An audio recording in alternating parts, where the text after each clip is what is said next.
The United States is no longer a democracy. Now, this is not according to me. This is according to the Economist Intelligence Unit, or EIU. Now, they go and they rank studies on the level of democracy that they have. And I'm going to break down what exactly that is and how they score this. So, now, according to them, the United States have been demoted from a full democracy to something called a flawed democracy for the first time in the nation's entire history. Now, that's pretty significant. So how do they score this? Well, every year, the firm's Democracy Index provides a snapshot of global democracy by scoring countries on 5 different categories. That is electoral process and pluralism, civil liberties, the functioning of government, political participation, and political culture.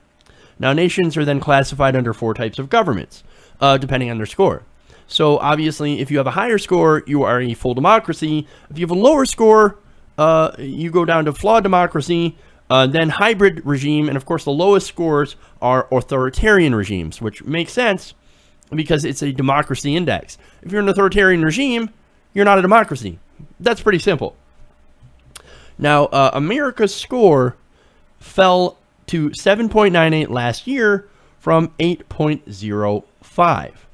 Now, that is in 2015. Now, you have to have a threshold, a score of 8 in order to be considered a full democracy under this index. So if you fall under that 7.98, that's pretty close, but still we're considered a flawed democracy. Now, that actually puts us in the same footing as roughly Italy. Now, Italy is known for its politics being a bit fractious. So it's a little bit fractious. It's got some politics, not quite full democracy. There's some issues. So that leads me to the next part. What exactly is a flawed democracy? What exactly does that mean? I could throw around that term all day, but it's got to be defined. So here we go. Now, flawed democracy is actually a country that has free elections. We've got free elections. However, it is weighed down by weak governance, an underdeveloped political culture, and low levels of political participation. This is according to the EIU. Now, we are not alone in flawed democracies. Actually, some other notable countries have joined us in this same index. Now, other flawed democracies in 2016 include Japan, France, Singapore, South Korea, and India. So that's according to the report. Now, look, there's going to be a lot of people that maybe see this and maybe thinking, Donald Trump's fault. Oh, it's the election of Donald Trump. He's what took us from a full democracy to a flawed democracy. And actually, that's not exactly true. The guy's been in office for like a week. And you know my thoughts on Donald Trump. I despise the man. I don't like his policy positions. I think he's going to destroy the country, if not the world. Okay? Still. And besides, he signed a lot of terrible executive orders. But this, you can't actually blame him for this one. That's not his fault. Okay? Because it's actually been like this for quite some time. It's been going in this direction. Now, you could actually argue the opposite, and that's what I'm going to do, is that Trump is not the cause of us being a flawed democracy. He's actually the result. So, let me read a little bit more from the report and then get into that. Now, it says the U.S. has been teetering on the brink of becoming a flawed democracy for several years, and even if there had been no presidential election in 2016, its score would have slipped down below 8.0, the report explained. Instead, dwindling trust in government, elected representatives, and political parties is to blame. Now, trust in political institutions is an essential component of well-functioning democracies, yet surveys by Pew, Gallup, and other polling agencies have confirmed that public confidence in government has slumped to historic lows in the United States. They say that this has had a corrosive effect on the quality of democracy. Now, so look, it says right there, less trust in government, elected officials, and political parties. People don't trust the Democratic Party, don't trust the Republican Party, they don't trust the government, they don't trust their representatives. Makes sense. And I'll tell you why people don't trust these institutions. Because right now, so far, these institutions have been working not for them, but for the rich and powerful.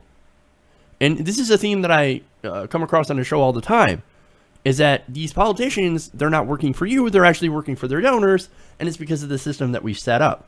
We're not a democracy, we're not even a flawed democracy. Right now, we're an oligarchy with elections. And yes, those elections do mean something, but nonetheless, what you have here is a group of very powerful people with a lot of money that have bought our politicians and that have control over the media. And you have these very, very powerful interests that will use the law to buy ads, use their money, buy ads, commercials, in order to get their politicians reelected and to drown out the people who do not have that money. That's why I say oligarchy. Now, a previous study, for example, goes along with this whole oligarchy idea, and it found that the policy priorities of regular people, you and me and people at home, now these regular people, they're ignored if the rich also didn't support that policy priority. For example, not all rich people are bad, obviously, right? Rich people, there are some good rich people, some bad people, some people kind of in the middle. It's a gray area. Now, some rich people support things that I like. For example, some rich people support gay rights, LGBT rights. There's a lot of gay mega donors that gave to Democrats and stuff in the election. Okay, I'm in favor of gay rights. I'm not in favor of them buying politicians. I'm not in favor of anybody buying politicians, but at least I'm in favor of what they're in favor of. So rich people and the majority of Americans will also believe in LGBT rights. So we've got those policies that support LGBT rights. We were able to get those because both the rich and the powerful and regular people agree. Now, there are other issues where they disagree. For example, on economic issues, on things like the minimum wage. Most Americans, even most Republicans, over half of all Republicans say, yes, we do need to raise the minimum wage to at least $10 an hour. Rich and powerful, well, they don't like that idea because then they're going to lose out on profit. No, don't do it. And they lobby the politicians to pass laws against raising the minimum wage. In fact, there are laws in different places. I believe Ohio is one of the newest ones where you now are unable, if you're a city, for example, in Ohio, if you're Toledo, whatever, and your people say, hey, I want to raise the minimum wage. Nope, can't do it because state law says that you cannot raise the wage. So that's what we have here. So obviously, people who are rich and powerful have more effect on policy. In fact, policies with high-level support among the middle and working class were enacted just 18% of the time in this study. However, again, the priorities of the rich and powerful are passed much more often. And the study found also that regular people have almost no statistical impact on what policy gets put into law. So that's what we have in America. That's why we are in oligarchy. Now, it's not just America that's facing this whole oligarchy, this swing, right? And not only this, the swing towards oligarchy, but also becoming a flawed democracy, losing that whole rating as an actual democracy.